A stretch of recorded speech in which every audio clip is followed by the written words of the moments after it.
selamat pagi semua. Bertemu dengan saya Yoyoy dan saya Eca dalam program No Stress Talk Show.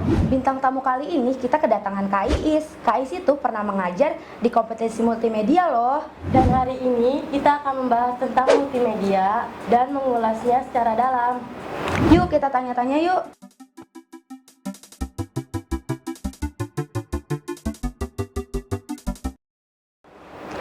Halo Kak Iis, apa kabar? Halo semua, alhamdulillah sehat.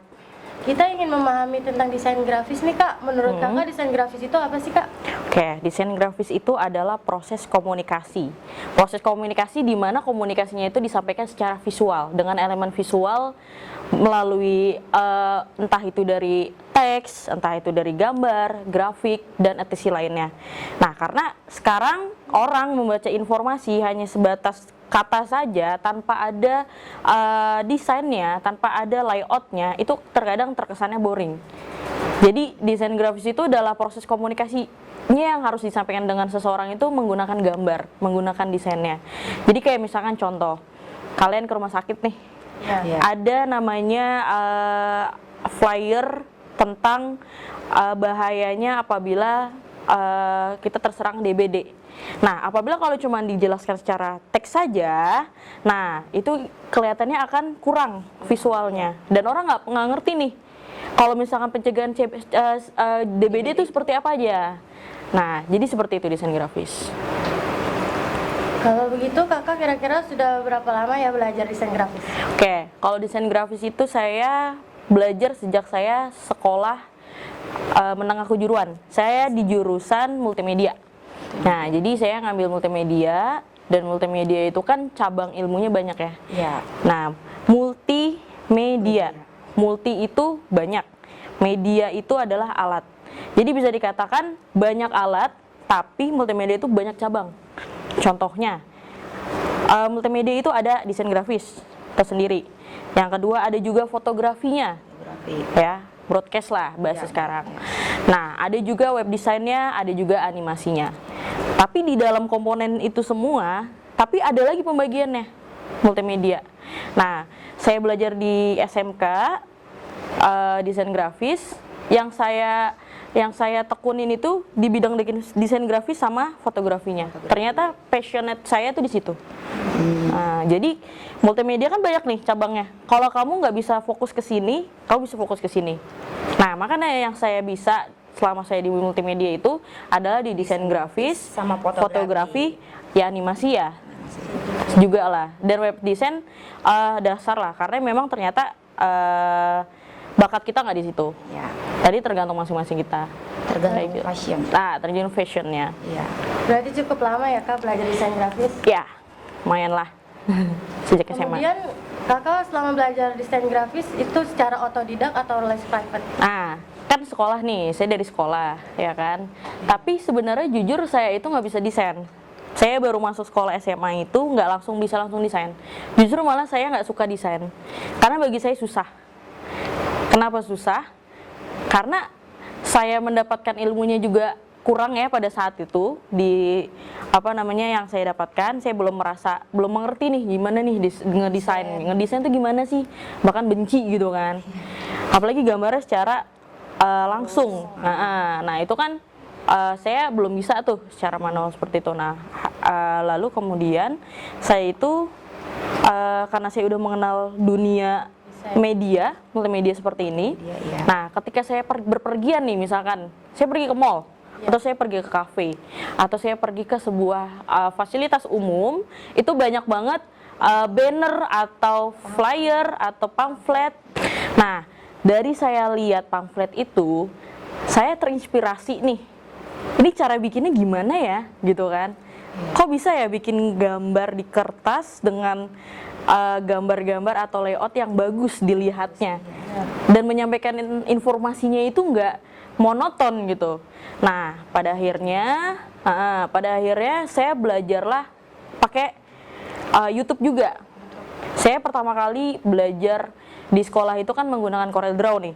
Nah, tapi saya nggak ngerti nih secara detailnya penggunaan toolsnya seperti apa. Nah, saya agak browsing juga di YouTube.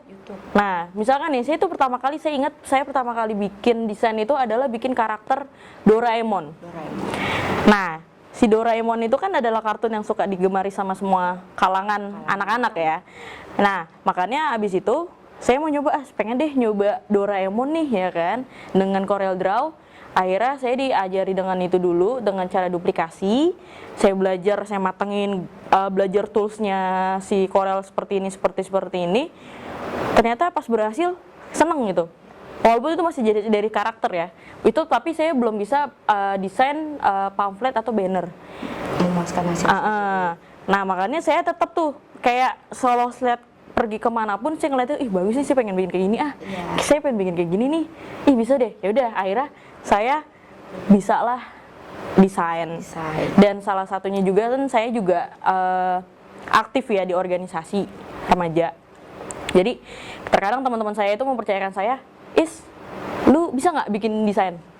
Sebenarnya nggak pede, cuman adalah dorongan dari temen yang bener, ayolah gitu, bisa nih, bisa. Yaudah akhirnya saya yang pengen nyoba nih, pengen bikin ini ya. Terus saya pertama kali bikin banner, saya berhasil bikin acara banner tuh outing.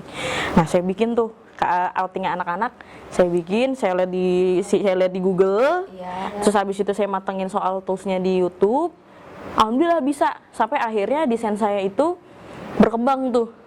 Dan alhamdulillahnya saya setelah saya lulus SMA, setahun kemudian saya bisa bekerja di salah satu perusahaan Korea. Dia desain interior. Nah, tapi interiornya itu saya pegang project desainnya itu saya pembuatan advertisingnya. Nah, advertisingnya itu periklanannya. Contohnya saya bikin media promotionnya. Media promotionnya, semisal kayak saya buat kayak promosi. Ini di kantor saya kan ada outletnya karena menjual aksesoris interior gitu kan. Nah jadi kayak wallpaper ATC itu kita punya barang tersebut, produknya. Nah jadi saya kayak yang megang bagian promosinya, desain promosinya, sama retouch. Retouch itu kayak misalnya nih, tembok orang nih, tembok rumah, pengen di layoutin sama didesainin custom sesuai dengan apa yang kita mau, apa yang kita inginkan. Awal si klien mau itu, jadi misalkan si klien mau itu, misalkan saya mau gambar akuarium nih. Oh iya. Gambarnya, iya, jadi akuarium di rumahnya. Permintaan. Nah, saya itu yang kata itu saya memang udah difasilitasin ya, karena difasilitasin dari ada beberapa website yang berbayar beli gambarnya. Nah nanti saya cuma tinggal nempelin ikan-ikan atau elemen yang lain. Itu retouch namanya. Jadi manipulasi. Ya gitu. Nah lalu abis itu saya sekalian saya belajar di social marketingnya. Nah sekitar 2016 itu kan marketplace udah ini nih, udah mulai naik. Baru pertama kali itu ada Tokopedia, Mall Indonesia segala macam, itu kita pasarin di situ juga. Jadi saya sekalian manage situ juga. Jadi gitu sih awal mulanya. Jadi ibarat kata ya, desain saya yang jujur nih, saya belajar desain grafis itu yang tadinya bisa dibayar mulai dari sekian rupiah bisa sampai jutaan. Bahkan dibayar itu per jam. Lumayan. Ya, misalkan saya ngedit 2 jam nih, kita hitung kali aja berapa jadi besar yang harus saya dapat desain grafis seperti itu. Jadi punya kepuasan sendiri ya. Wah, luar biasa. Meskipun kita harus tetap belajar dan belajar. Iya. Itu seperti itu.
terkait desain grafis 4.0 ini dalam bagi milenial, fungsi desain grafis itu apa ya Kak? Nah, jadi kalau fungsionalnya si desain grafis di era 4.0 ini, jadi memang dia sangat bermanfaat itu ketika sebuah visual, informasi visual itu disajikannya itu tidak secara monoton. Nah, sekarang itu kan ada namanya kalau iklan ya, jadi nggak cuma desain doang kayak pamflet, ada namanya motion graphic.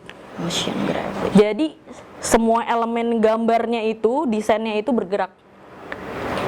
Ya, salah satunya ada di salah satu TV swasta. Ya, TV swasta itu dia selalu, sekarang banyak sih TV-TV itu banyak yang menggunakan desain grafis motion itu langsung dengan menggunakan motion graphic. Misalkan nih pengen ada acara konser misalkan nih. Konser.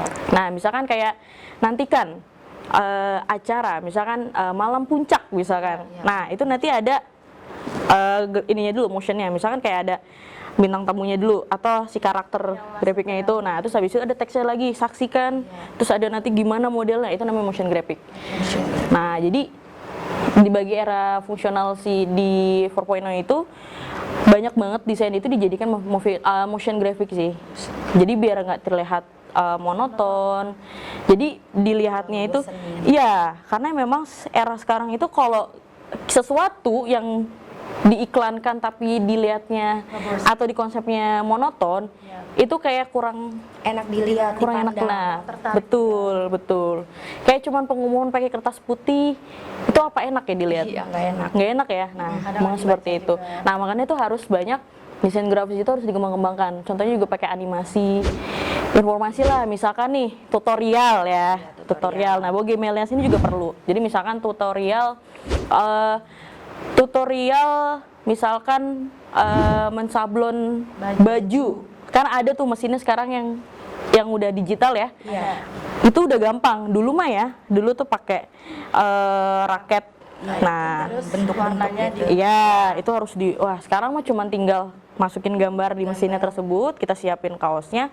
Nah, itu tuh nanti ada stepnya tuh, ada tutorialnya. Nah, makanya setiap apapun kita beli produk, itu sekarang banyak tuh yang pakai motion graphic tutorialnya. Misalkan cara menggunakan ini. Kita langsung keluar set, gambar, huruf, kayak gitu. Jadi seperti itu. Nah, Ada tantangan tersendiri nggak sih Kak dalam membuat desain? oke, untuk tantangan itu pasti ada ya. desain pasti ada. Iya. Setiap orang itu pasti punya mood swing atau bisa dikatakan aku bete gitu loh. Apalagi ya, graphic design itu harus memiliki mood yang bagus. Mau menggunakan mood yang bagus, jadi kita mempunyai ide-ide yang cemerlang, ide-ide yang inovasi untuk karya kita. Inovasi. Jadi kalau misalkan kita itu harus menghadapi tantangannya ketika kita nggak kebayang nih konsep apa yang akan kita buat di desain yang akan kita akan kita buat ya. Jadi jadi kita harus misalkan, wah ini deadline nih, tantangannya kan, tuh deadline nih tapi mood nggak bagus ya kan, atau kita belum kebayang nih konsepnya seperti apa. Carilah inspirasi lainnya, entah dari Google atau kita lagi pergi keluar nih, biasa di mall banyak Inspirasi. atau sering banget lihat di YouTube itu company profile orang, tapi jangan diduplikat. Itu dilihat tuh, wih keren juga nih bikinnya kue kayak gini nih, coba deh kita cari inovasi lain nih buat seperti, jadi kita harus menghadapi itu semua tantangannya. Jadi jangan, aduh gue males banget deh. Itu nggak akan jadi. Benar. Seperti itu.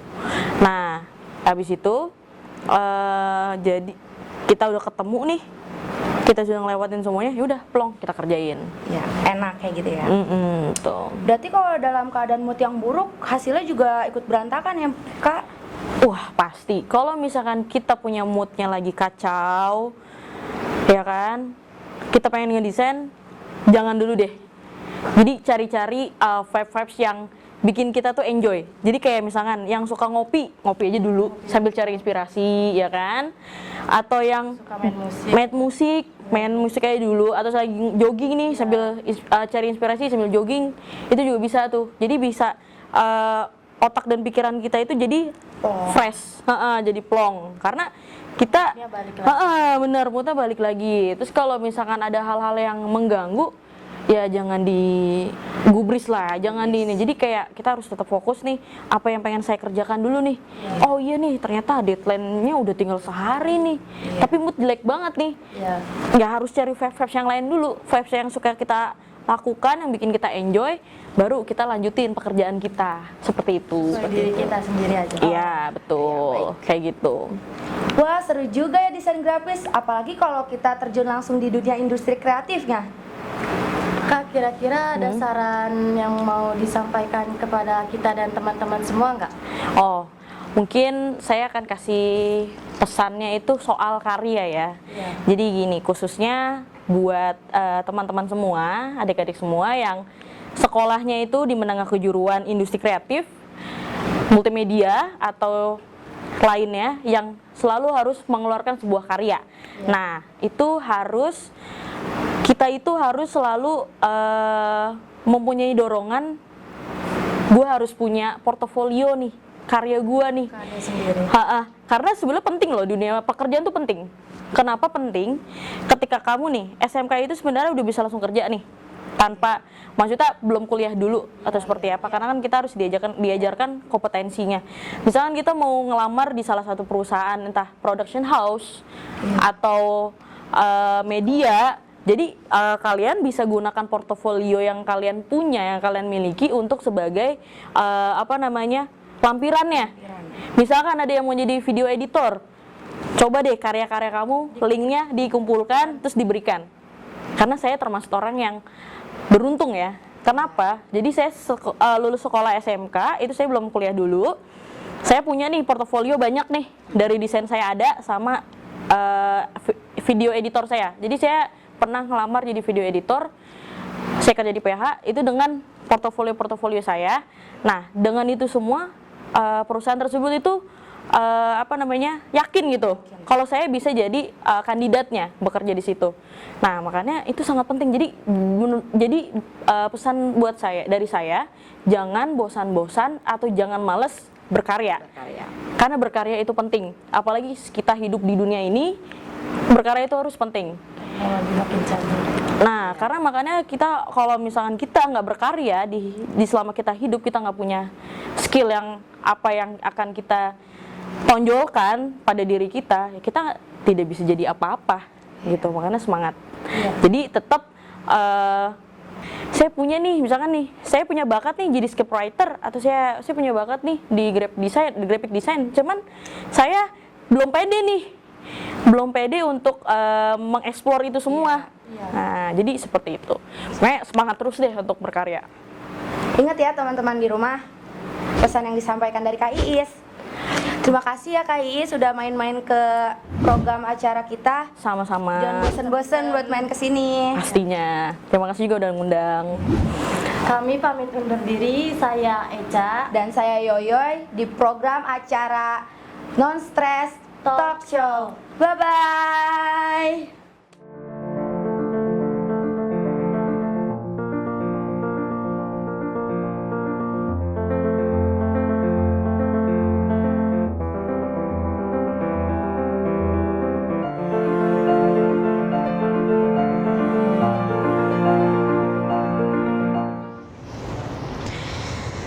Assalamualaikum warahmatullahi wabarakatuh. Saya Iswatun Fauza dari Universitas Mercu Buana.